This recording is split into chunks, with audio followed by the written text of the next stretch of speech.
ерөнхий сайд хөрөлцөгт асуулт хөргүүлсэн байсан.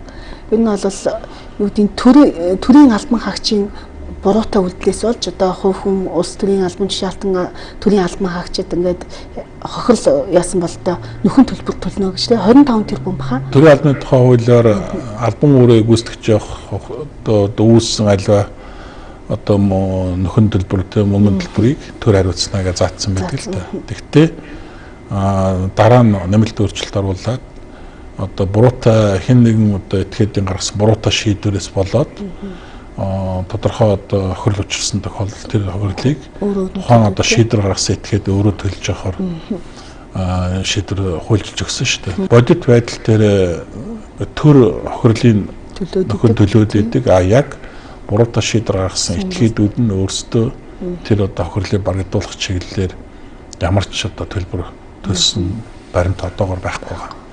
Тэгэхээр би ямар асуулт тавьсан гэхээр одоо яг хоо төрийн албаны зөвлөлөөс мэдээс хамгийн сүүлийн үе мэдээлэл 22,000 гаруй төрийн албаагч одоо халагдсан одоо солигдсон байж байгаа шүү дээ. Тэгээд өнөөдөр энэ 25 тэрбум төгрөг одоо нөхөн төлбөрт олгохоор одоо төсөвд суулгаж байна л да. Тэгэхээр энэ мөнгөөр яг хичнээн албан хаагч төрийн албаагч нь ямар одоо улс төрийн албан тушаалтын хэдийн төрийн захиргааны албан тушаалт хэдийн төрийн үйлчлэгийн албан тушаалтын хэдэн хүн одоо халагдсан хэдэн дөрвийн нөхөн олгорыг тэд нарт олгож байгаа. А дараа нь энэ мөнгийг тэр одоо гин буруутай этгээд дээр яаж нөхөн төлөвлөх юм бэ? Энэ төлөвлөх үйл ажиллагаа яаж зохион байгуулах юм бэ гэдэг утгатай л асуултыг тавьж байгаа. Ягаад гэвэл өнөөдөр шинэ засгийн газар яг энэндээс л ажиллах хэлэх ёстой. Төрийн доктортой байх тийм ээ. Мэргэжсэн байх.